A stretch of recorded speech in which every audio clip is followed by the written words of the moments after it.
sharp. As I'm sure people have said, the hand is, for all these, a little bit loose, bit of a cage. So to me, thumb's coming down.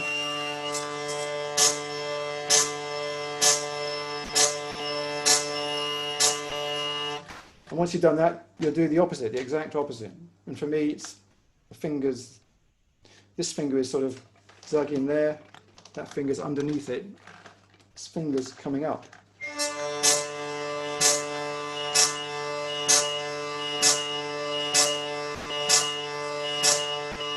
Same sound, short and sharp.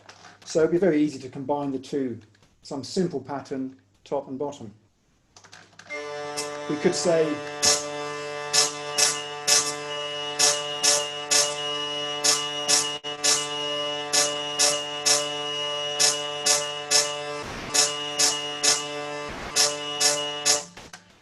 that's easy and straightforward.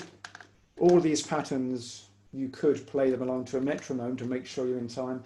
I don't really do that, but I probably should. It helps you get used to it. When you're learning something that's a bit difficult to start with, just do it as a rhythm and then fit in some really simple left hand that you don't really have to think about. For this one, let's just do one note per buzz, going up and down.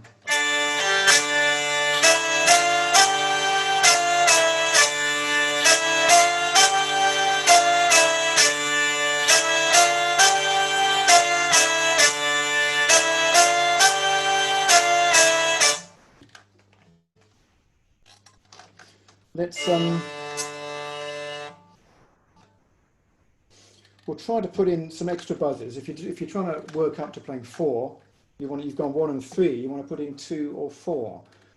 It's quite easy to do just the top and bottom, 1 and 3, without much buzz, without much sensitivity there. But if you just want to start fitting in another one, you could easily find there's not enough buzz.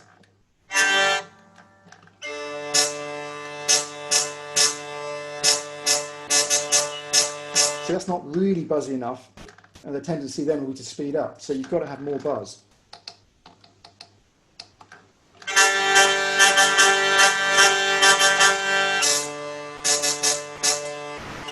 I tend to try to have it as buzzy as I can get away with it. As long as you can still control it and make the gaps between the buzzes, if it's really quite a lot of buzz there, you can do some good long buzzes and play around with that. If you're just beginning, you've just got to this basic stage and you turn up the buzz, you'll probably find, doing the same pattern we just did, it's very easy to not get the whole time round totally clean. If you're not quite used to it, you easily get it sounding something like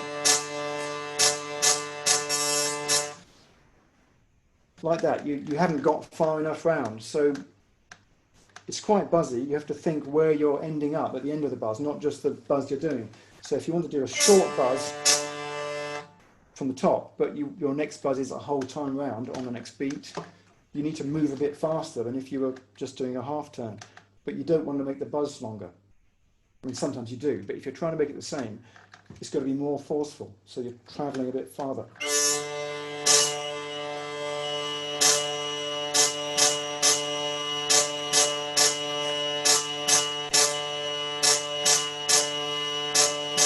See if I can get it up a bit more.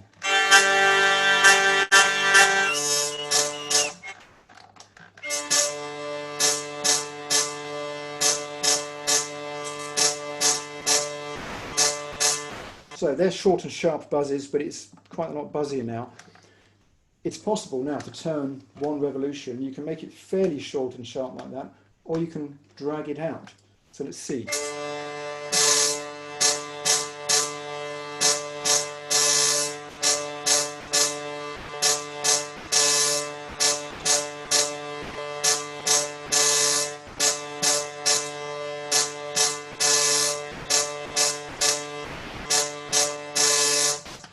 So you can see one turn can be made short and sharp or quite long. You've got that option. It means you've got to have enough buzz there, and you've got to, if you want the short version, you've got to travel quite a long way, turn it quite forcefully. maybe we'll try just a few simple left hands with that. Sometimes I like to play one note per buzz, which you basically do for quite a lot of music. You have a lot of portions of music where you're sort of articulating the notes with the buzz. But there's always moments when you want to go outside of that. Sometimes I like to play just a repeating pattern with the left hand. So that's like the metronome. It doesn't take much brain power. I just keep on doing it whilst different buzzes can be done. So on this very simple level, if I just tried 4 ascending notes, and I'll do the variation with the long buzz.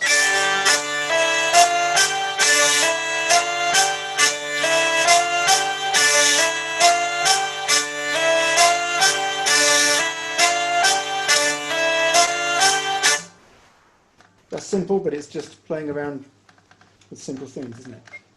Let's try fitting in number 2, okay? As I said earlier, you're playing 1-3, you want to put it in the middle one. So it's good to start with what you know. 1-3, 1-2-3 type of pattern. I'm not going to go.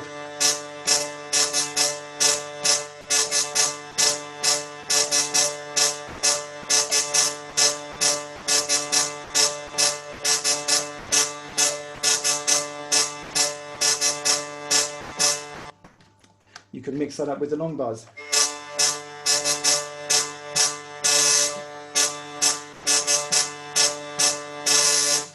There's an ideal speed for practicing, of course. If you play too fast, it's difficult. If you play too slow, it's difficult. This is actually on the edge of being a little bit slow, but you want to get it right for just practicing.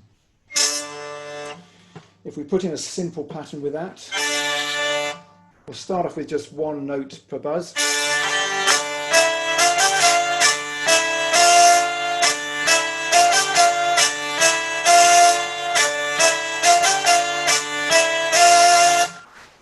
Let's go slightly faster.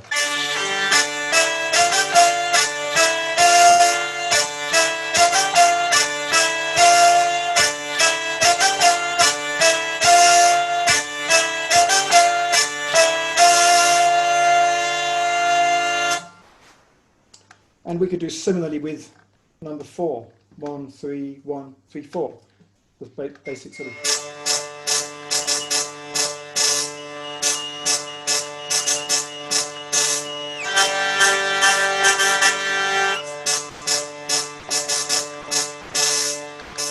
If you're struggling with that one, then you just keep on doing that sort of thing. And once you started to get it, you put the same sort of left hand in. Let's assume we've got that far, and we put a pattern now incorporating both 2 and 4. So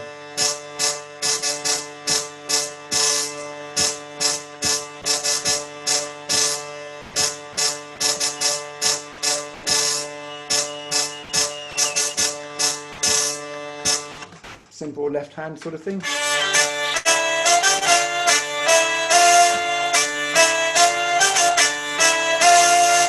That's straightforward.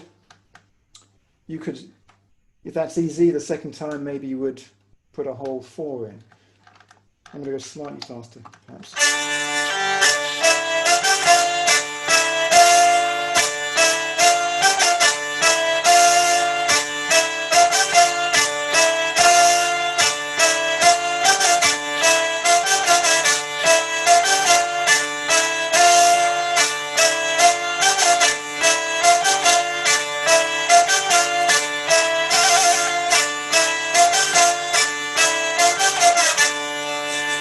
They're just putting in that 4 sometimes.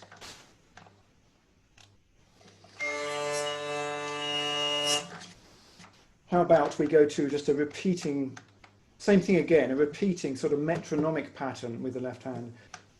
So you're not following the buzzes, you're just putting in every 4 in a wheel.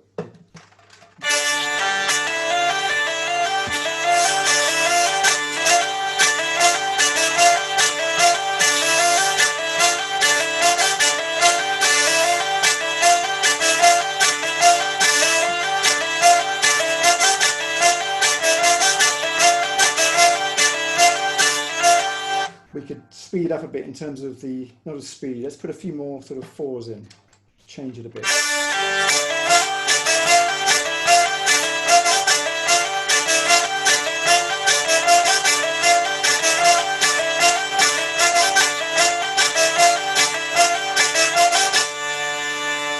that type of thing.